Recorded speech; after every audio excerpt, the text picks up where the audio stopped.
Yoshinobu Yamamoto is the reigning National League Pitcher of the Month, and so far he's doing something even 1968 Bob Gibson never did.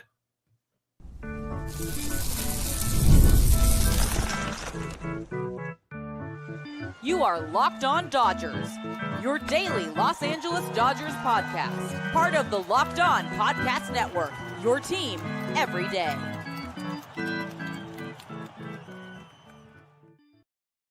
Hey, Dodger fans, this is Locked On Dodgers, part of the Locked On Podcast Network, your team every day.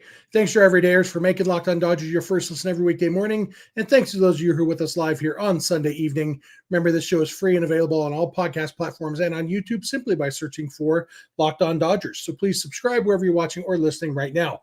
If this is your first time with us, I'm Jeff Snyder. That's Vince Samperio. Vince and I are both lifelong Dodger fans, just like most of you. We've also both spent time covering the Dodgers in the press box and the locker room. So we bring you the smart fans perspective on our boys in blue every weekday morning. Today's episode is brought to you by Monarch Money. Take control of your finances with Monarch Money. Use code LOCKEDONMLB at monarchmoney.com for 50% off your first year. The Dodgers won the series against the Braves, win the season series 5-1, didn't sweep the series, lost on Sunday. They won game one behind another dominant start from Yoshinobu Yamamoto, which we'll talk about in a sec. They won game two based on a dominant performance by especially the top half of the offense. We'll talk about that in segment two. And in game three of the game they lost, maybe the highlight was the real debut of Hyeseong Kim, seeing a little bit of what he brings to the table. We'll dig into the idea of maybe him getting more playing time in the third segment. But Vince, the highlight of this weekend was Yoshinobu Yamamoto, another dominant performance against the Braves on Friday evening, shut them down and lowered his season ERA down to 0.90. And the stat I hinted at in the beginning, his whip right now, which is walks plus hits per inning pitched, is 0.925. His ERA is 0.90. His ERA is lower than his whip. Right now, if he didn't throw another pitch this year, he would tie 1963 Bob Veal as the pitcher with the most starts in a season and an ERA lower than his whip. There's actually been other guys with relievers do it, not a lot, but like Blake Trinan actually holds the record for most innings pitched in a season in which his ERA was lower than his whip. That was 2019 when he was with the A's and he had a 0.78 ERA and a 0.834 whip. Starting pitchers don't do this. Bob Gibson in 1968 never came close to doing this. Yoshinobu Yamamoto, this ERA is ridiculous, Vince. They're going to have to lower the mound again if it keeps going this way. But yeah, I mean, it's one of those things where you can quibble that he only went 6 innings, which is where we're at with Yamamoto at this point. Like, oh man, he only went 6 innings, 91 pitches. So, if they could have pushed him, but he's no longer on the once a week schedule that we've been seeing him on. He's not going to be the Friday night pitcher next week, like we've seen him the last 4 or 5 Fridays now. So, but yeah, I mean, no hitter into the 6th, and even then you were like, okay, this might have a chance. We talked about it, like, oh man, is Dave Roberts gonna have to make one of those decisions that he has to make that gets everyone riled up? I was not in favor of them getting a hit because I would love to see a no hitter, but just so Dave Roberts doesn't have to make that decision. Yeah, I was a little bit relieved when Austin Riley got the base hit. I texted you, and we determined it's just because I knew that I would have to say I agreed with the move to pull Yamamoto and not let him throw 130 pitches just for a personal accomplishment. And we agreed that the reason I was relieved is because I'm not as okay with being yelled at as you are. So maybe I should yell at you more often, Vince. Get you not liking it very much. But yeah, I mean, it was just, and it was 2-0 when they pulled him. It wasn't a Yamamoto thing. It was, like you said, they do need to. It's early May, I guess, on that day. Yeah, it was May 2nd. You have to think about the whole season. And when you have a chance, they had a rested bullpen. They had their, Kirby Yates did come in and give up a home run to make the game a little bit closer, but the bullpen did shut it down. And all in all, like, Yamamoto absolutely did his job. And like you said, the fact that we are quibbling, he only gave us 6 scoreless innings, that's where we're at in the Yoshinobu Yamamoto discourse right now. It's a tiny bit disappointing that we didn't get 8 scoreless innings. And as a pitcher, that's about the best position you can put yourself in. That's the most we can complain about. Yeah, if you could do this with some lineups, I guess, but if he didn't have to face Marcell Ozuna, he probably would have got through 7 innings because he saw about 20 pitches on his own. It felt like, I don't know if he got quite that high, but it was close. And yeah, for Yamamoto, I mean, we've talked about it a couple times now. This is, Cy Young category. This is an all-star starter category. This is, he already won pitcher of the month for April, could be, pitcher of the month for May. And the thing is, like, it doesn't seem like every time you see him pitch, you're like, oh yeah, like he's just good. Like he has different ways to beat you now. We talked about, him and compared to Skeens and like Hunter Green in episodes past where it's not overpowering. It's just finesse with enough power. And it's just fun to watch. And yeah, it's one of those things where he cannot have one of his pitches and still be able to have, that's kind of the sign of a thing. When Kershaw didn't have a curveball or didn't have fastball location or didn't have, slider location, he was able to still grit through 5-6 innings, a couple runs here and there. And that's where Yamamoto is close to being at, where we're going to expect 6 innings every time out. We're going to expect 2 runs or less every time out. And to this point, he hasn't let us down. Yeah, you don't want to put that on a guy of, hey, by the way, we're comparing you to Pete Kershaw. Yeah. Like, Kershaw in his prime was the best pitcher in baseball, and it wasn't uncommon at all to hear the announcers talking about, well, Kershaw didn't have his best stuff, so it was only 7 innings, 1 run. Like that's what we got a lot from Kershaw. I just counted up Yamamoto, 25 of the 91 pitches he threw in the game were in the 3 at-bats to Marcell Ozuna. So was he.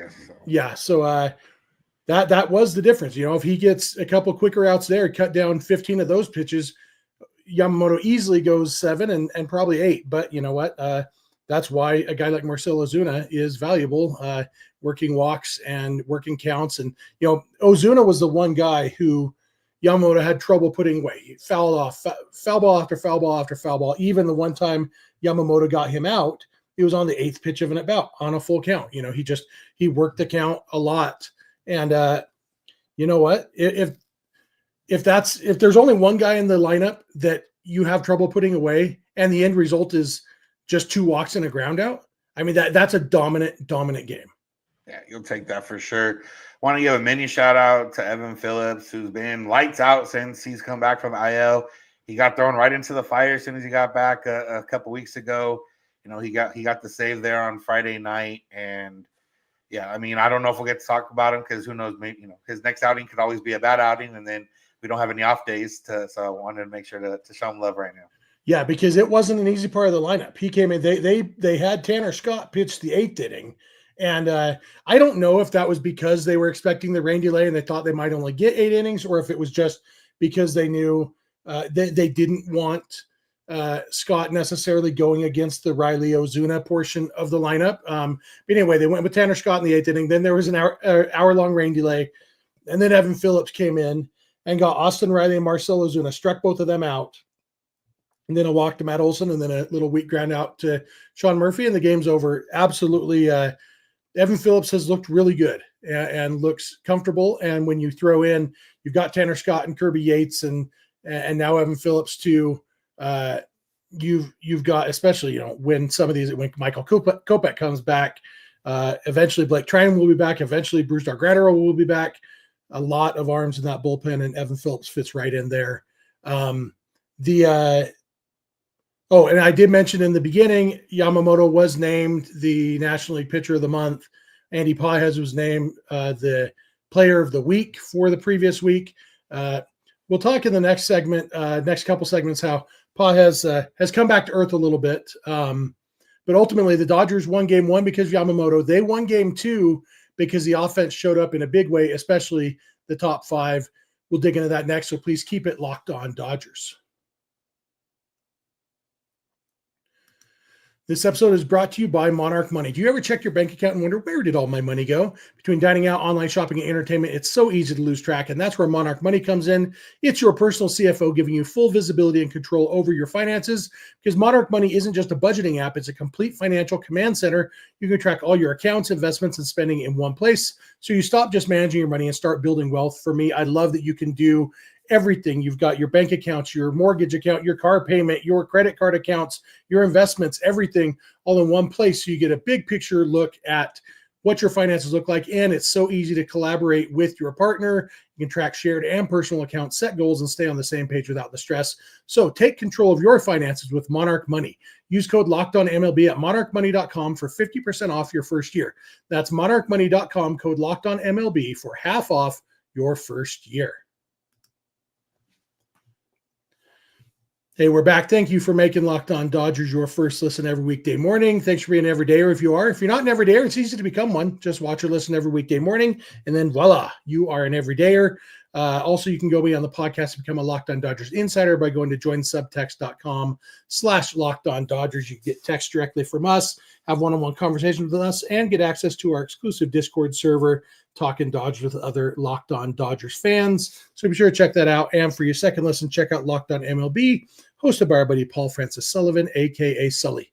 So after game one, when Yoshinobu Yamamoto said, I got this one, boys, then game two with Roki Sasaki pitching, Sasaki didn't have the dominant performance that Yamamoto had. Wasn't terrible, 5 innings, 3 earned runs, 8 base runners in 5 innings. It was one of Roki Sasaki's actually lesser starts this year. And yet he got his first career win because the offense said, don't worry, we're going to score 10 runs. And most of that came from the top of the lineup, Vince. I'm just going to read these lines of the top 5 guys in the lineup. Ohtani, 3 for 4 with a walk. Mookie, 2 for 4 with a walk. Freddie, 3 for 5. Teo, 2 for 5. Will Smith, 2 for 5. And by the way, all 10 runs were scored by those 5 guys. Just a dominant performance from those guys. And we'll talk a little bit in the next segment about how the bottom of the lineup didn't help much, but they didn't necessarily need the bottom lineup in that game on Saturday. Yeah, we talked about the Dodgers and how they can win and what's the path to winning. And the path to winning is the top of the order doing its job. Yeah, the bottom of the order can help out. Yeah, the bottom of the order can chip in. We're not asking much from the bottom of the order, but the top of the order, if they're not hitting, it's hard to expect much from the bottom of the order. So this is how you do it. Shohei Ohtani, Mookie Betts, Freddie Freeman play like Shohei Ohtani, Mookie Betts, and Freddie Freeman. Mookie Betts has picked it up a little bit. He hit that homer the other night, and then he had at least two hits in each game this weekend. So he's starting to look good. Ohtani's starting to look good. Freddie's been lights out for the last week or so. He's been good the whole season, but the last week or so picked it up. Teo's picked it up. And yeah, when you win 2 out of 3 against the Braves, when you score all these runs, before we got on here, we're going to talk. I mentioned, Andy Paz only had 1 hit this weekend, huh? But it wasn't something that stood out because the Dodgers won 2 out of 3 and the offense put up a lot of runs. Yeah, absolutely. And you look at who they did against. It was Spencer Schwellenbach, he's been the Braves' best pitcher this year. He's had quality starts this is only the second game this season that he didn't have a quality start. He has been outstanding for them coming into that game. He had a 2.87 ERA this year, and the Dodgers bumped it up by over a full run because they knocked him out in the 4th inning, scored 6 runs off him, and just kind of beat him down. And that's what this Dodgers offense can do. And we saw it against the Pirates and the Marlins, and we wondered, would that continue? And we on Friday night, it's like, the Dodgers only scored 2 runs, but then putting up 10 runs against the Braves' best pitcher absolutely reassured me a little bit. Let me know that, they're going to be just fine. And then obviously only scored 3 runs on Sunday. Would have been nice to get, 2 more for the win. But sometimes the pitching has to do the trick. And now they do get to play 3 more against the Marlins, but feels really good to have the top of the lineup on track. Shohei Ohtani feels like, he had another 109-mile-an-hour double on Sunday. He's hitting the ball hard, looks really good. And his OPS is back up close to 1,000, which is, you wouldn't necessarily know it to hear people talk sometimes, because I guess technically he is having a down year compared to last year. But right now, his overall numbers, he looks really, really good. And one of the great things about Shohei Ohtani is he doesn't have to eye test look good to be very good. He's one of those guys who at any moment can do something to change a game. And the Dodgers get to have him bat at least 4 times a game. It's pretty awesome. Yeah, with the top of the order, when we talked about the offense a few weeks ago on like the episode of overly concerned or whatever the wording we had, the one reason we weren't overly concerned about the offense was because you expect Shohei Ohtani to hit better, you expect Mookie Betts to hit better, and you expect at that point maybe Teo or somebody else to hit better. That's this. Now the other part of that is that middle tier where Will Smith's continued to hit pretty well. Max Muncy, the glasses didn't quite do him the trick as quick or as good as Kike's did last year, but he's settling in. Hopefully he continues to figure things out.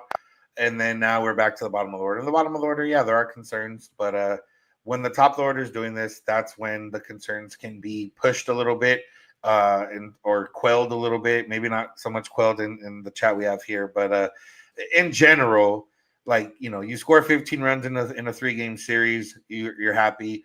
Obviously, 10 of them came in one game, a little bit out of hand, but ultimately, that's what you want. And, the Dodgers, Friday you win 2-1, the next day you only score 10, and the next day you only score 3, but it's one of those things where even with that, they had chances. Like the 3 runs, what we want is chances, and you want the more chances, the better. We talked about it last week.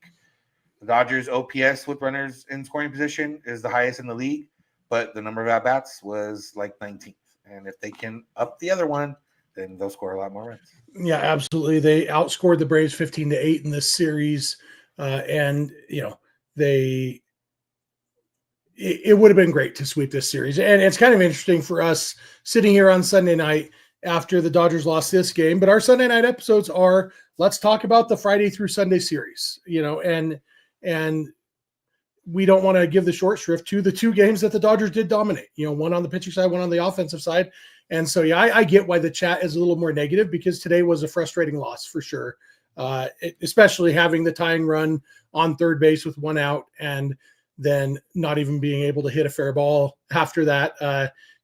How the chips fall, I guess, where the lineup is. I saw somebody asking why they didn't pinch hit for Austin Barnes, and the option left on the bench was Chris Taylor. And rumor has it Chris Taylor has a little bit of swing and miss in him too. Who knows what would have happened if they had hit for Barnes with Taylor. I guess they could have, since Will Smith was already in the game, so he could have taken over at catcher. But all in all, and I saw somebody else saying they should have saved Will Smith instead of pinch hitting for Kike. But, for me, I love you've got your guy on first base with nobody out. He's going to steal second base. Yeah, Will Smith with nobody out and the runner on second base. Not most of the time. I don't think it's fair to say most of the time, but Will Smith is your best option to get that runner in. And ultimately, it didn't happen, but that's because baseball's hard and sometimes the bad guys win. And I feel like Hawk Harrelson, they're calling them the bad guys. And I never want to feel like Hawk Harrelson, but let's face it, the Braves are kind of the bad guys. So it was a rough way to lose a game. But you know what? We might as well segue into that because, like I said, the Dodgers did have the tying run on third base with 1 out. That tying run was Hyeseong Kim, who was pinch running for Andy Paez. Kim put on a little bit of show. It was his second game in the big leagues, first time doing anything. Should he be getting more playing time, maybe a few starts in the next week? We'll talk about it next, so please keep it locked on Dodgers. This episode is brought to you by Upwork. Scaling your business requires the right expertise at the right time. With Upwork, you can find specialized freelancers in marketing, development, design, and more. Experts ready to help take your business to the next level. Upwork gives businesses flexibility by connecting them with top freelance talent across multiple industries, including IT, AI, web development, and marketing. Whether you need extra hands for a project or a long-term partner, Upwork makes hiring simple and affordable. If you've got a company that's still scaling up, you're not ready to hire full-time, but you still need affordable expertise, Upwork can help you find affordable top-tier freelancers to scale your business efficiently. So visit Upwork.com right now and post your job for free. That's UPWORK.com, Upwork.com, to connect with top talent and grow your business today. Hey, we are back. Thank you for making Locked On Dodgers your first listen. Thanks for being an everydayer. Thanks for being a Locked On Dodgers insider. If you're not an insider, go to joinsubtext.com/LockedOnDodgers. It's fun to be a Locked On Dodgers insider, so check that out. Hyeseong Kim, we got the word the other day that he was being called up on Saturday. we had, Tommy Edman missed the last game of the Marlins series, and they said that they expected him back on the lineup on Friday. If not Friday, then Saturday. He wasn't in the lineup Friday, and then Saturday Friday night we got word that Hyeseong Kim was being called up, and Tommy Edman going on the IL was the only thing that made sense at that point. That turned out to be the case. They do say it's precautionary. I'm sure right now we'll kick off the stream of comments in the chat about the Dodgers and injury updates. I don't have a problem with it. I don't need to know, and I'm fine if they make strategic decisions about how honest to be about injuries.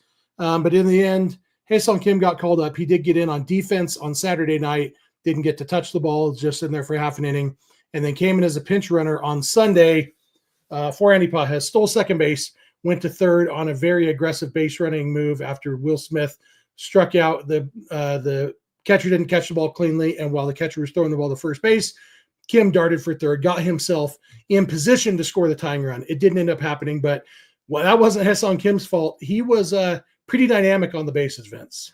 Yeah, it was fun to watch.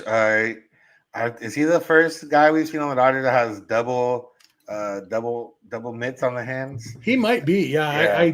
I noticed it. I didn't really think about it, but yeah, and maybe it's easier when you're coming in as a pinch runner. So, because there's just not time to put on two mitts when you just walked or got a base hit. But you're like, all I'm doing today is pinch running. I'm going in with mitts ablazing. Yeah, but I mean, it was good. Well, good to see that he actually stole, whether that was called or whether they just told him, hey, you have a green light if you see something.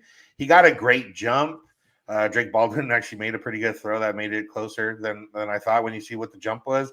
But yeah, that part was fun. And the fact that he was fearless in being aggressive was really cool to see, whether that was aided by what they told him before he went out there, or that's just the style he plays. Not entirely sure yet. I haven't watched too many OKC games, and definitely didn't watch them over in Korea. But the fact that you steal second base, you take third on, like, Baldwin looked them back, just not far enough, and he took off and he made it easy to third base. And yeah, that was fun to see because of everything we've talked about Kim. Like, the defense is supposed to be good, the speed's supposed to be fun. The hitting is the one part where we weren't really sure of, and obviously this doesn't do anything for the hitting part, but at least we know if he does get on base, it'll be fun. Yeah, absolutely. And the speed is there. We knew the speed would be there. And when you look at some of the other options, the fact is Dave Roberts did say that he said Kim might get a start or two, but he's more mostly just a bench player while he's here. Chris Taylor started at second base on Saturday and went 0 for 4 with 3 strikeouts. It doesn't get worse than 0 for 4 with 3 strikeouts unless you're Michael Conforto and grounding into multiple double plays in a game. I mean, it's at least he's just stopped swinging, so he doesn't do that. People a lot of the time will throw out the phrase, well, it couldn't be worse than whatever. And in general, I think that's not true. I think back to 2021, and it's like, well, DJ Peters couldn't possibly be worse than Luke Raley, and then he was. And then Zach Rex couldn't possibly be worse than DJ Peters, and then he was. But right now, no, I don't think Hyeseong Kim could possibly be worse than what Chris Taylor has been, especially since he's got the defensive skills, the base running skills. The fact that Chris Taylor sat on that bench tonight, if you can't pinch hit for Austin Barnes with the tying run on third, there is no offensive role for you on a team. And Chris Taylor came into pinch run last week. Well, if Kim is there, and again, they don't want Kim to be the 13th man on the bench. We've talked a lot about that with Chris Taylor's role. Part of the reason Chris Taylor's still on this team is because you need a guy who you're not worried about his development to be that guy who gets 5 at-bats a week and occasionally pinch runs or comes in for defensive purposes late in the game. Like, Chris Taylor is good for that role because it's a role you're not expecting much from other than, hey, run fast and play good defense. Okay, Chris Taylor could do those things.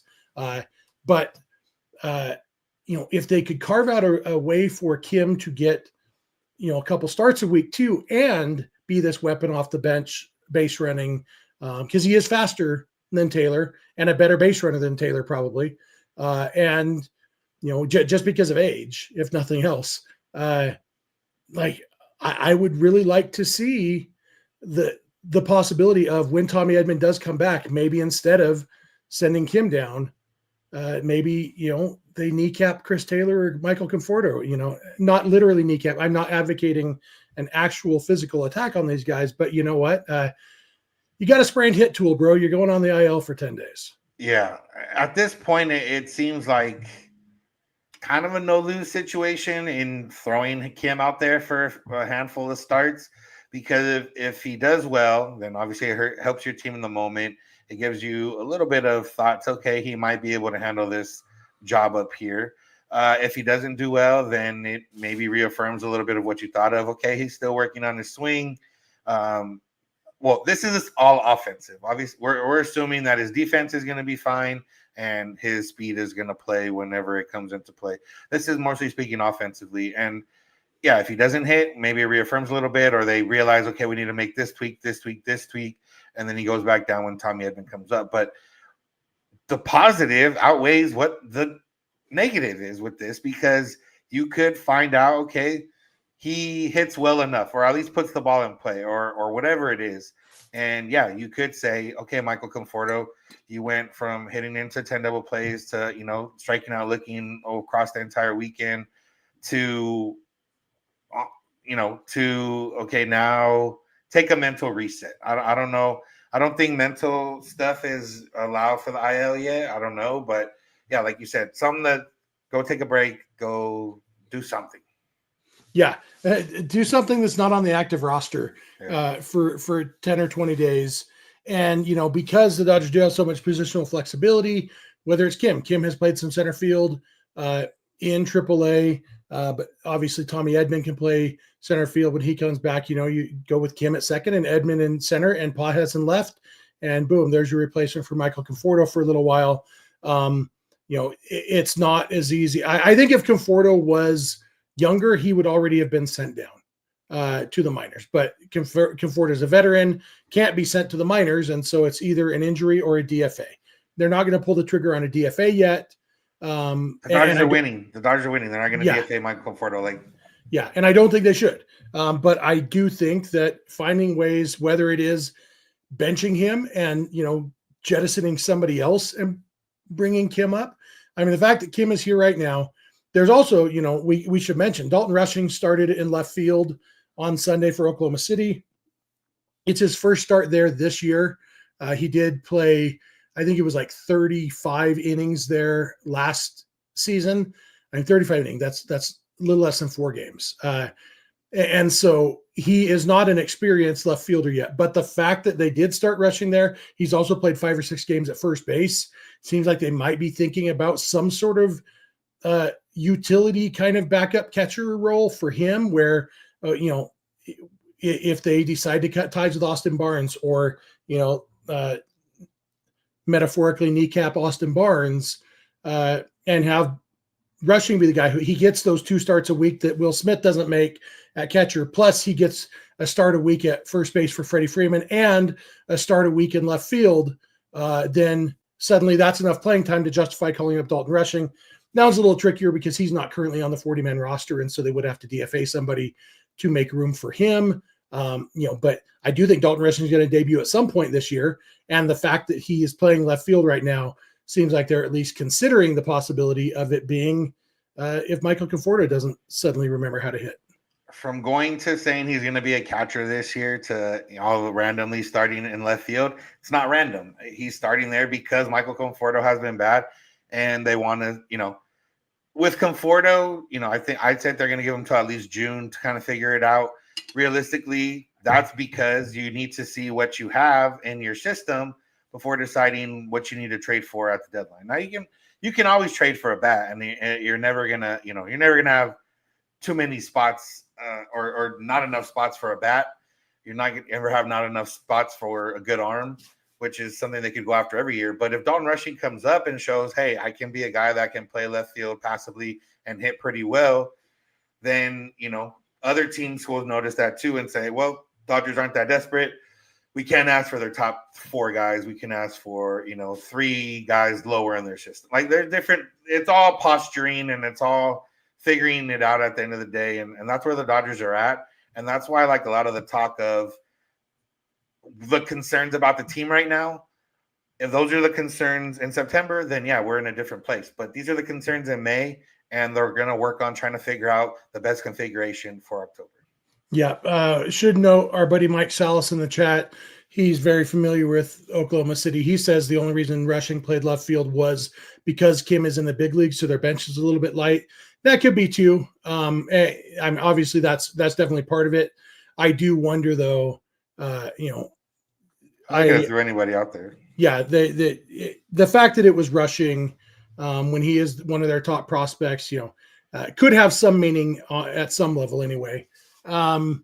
I also saw a little bit in the chat, people saying that maybe Miguel Rojas should have bunted when they had Kim on third base and went out.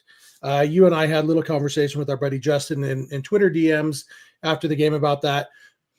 I don't hate the idea of trying to bunt there, but also, I mean, Miguel Rojas. I feel like it sucks that you have to go suicide, or what's the point? Yeah, and Kim, maybe you trust him to get a good secondary and get a good jump once he gets it down. But suicide squeeze is very, very risky. And for me, what it comes down to is Miguel Rojas is the Dodgers' second best contact hitter.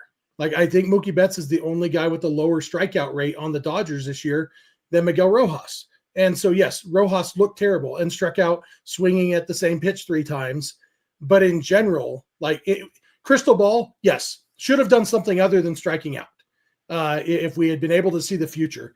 But I don't think it was unreasonable to expect, even if they were doing a contact play, to expect Miguel Rojas to put the ball in play there. I don't think that was an unreasonable expectation, even though it didn't end up happening. Sometimes that happened. He has a 14% strikeout rate, which means that 14% of the time he doesn't put the ball in play. But that means 86% of the time he does. And if I told you should go buy a lottery ticket because you have an 86% chance of winning, you're going to go buy a lottery ticket. And that's what the Dodgers were expecting. They were expecting that 86% chance of Miguel Rojas putting the ball in play. And yeah, maybe a bunt would have been a better decision, but without a crystal ball, I don't think it's clear cut. Just, oh yeah, they definitely should have done that. Yeah. I always look at the pessimistic side of that situation. So for me, it's Rojas on first base with 2 outs and Kim out at home, or Kim getting in a rundown and then, not Rojas missing the bunt, Kim getting out, and then Rojas ends the game with a strikeout. Yeah, it definitely could have happened. And, or I guess Rojas couldn't hit into a triple play like he did last time he tried to bunt. I will never forget about that. Seems like there's one other thing I was going to mention before we wrap this up, but I can't remember what it was. And so that'll do it. The Dodgers do head to Miami now. They get 3 games against the Marlins, another game against Sandy Alcantara, which will be interesting. He's been bad this year. The Dodgers knocked him around last week. Hopefully the offense can do some more of that. Maybe we do see Kim get a start or 2 in this Marlins series. I'd definitely like to see that and see what they can do. You got anything else for today, Vince? Talking about Mookie being a contact hitter, I saw a video. They were asking him the best strategy for fouling balls off, or what kind of the strategy is. Mookie Betts says it's a blessing and a curse. When I make contact with the ball, it usually goes fair, and I don't know how to foul balls off on purpose. Yeah, hey, it's funny because Mookie hits a lot of balls right down the line, so you'd think more of them would go foul, but he's just got that line honed in. So he says that's why he hits a lot of those little weak comebackers or weak ground balls. Obviously, it worked out in the World Series Game 5, but. Yeah, he should just hit him to Anthony Rizzo more often, I guess. Yeah. That'll do it for us for today. Thank you all for being here with us. Thanks for you with us live here tonight. Good group, good chat. Dodgers win the series. Still have a half game lead on the Padres. The Padres go to New York to play the Yankees while the Dodgers play the Marlins. So maybe a chance to extend that lead in the National League West a little bit. Remember to subscribe wherever you're watching or listening right now. It'd make it easier to become an everydayer so you can be with us all the time. We're usually live the night before every weekday, or you can listen on your way to work every weekday morning. You can go beyond the podcast and become a Locked On Dodgers insider by going to joinsubtext.com/LockedOnDodgers. You can check out the new Locked On MLB Game Night. It's on the Locked On MLB YouTube channel and podcast feed, covering every game, every day all season long. You also follow us on social media, Instagram, Twitter, and TikTok at Locked On Dodgers. Vince is on Twitter at VinceSense91. I'm on Twitter at SnyDog, and both of our DMs are open there. You can also email us, lockedondodgers@gmail.com, or send us a voicemail or a text message to 323-863-LOCK5625. We are here every weekday morning. We hope you'll be here with us. When you get in your car or sit on your couch, tell your smart device to play podcast Locked On Dodgers. And remember, you don't have to agree. You just have to listen. We'll talk to you tomorrow. Have a good one.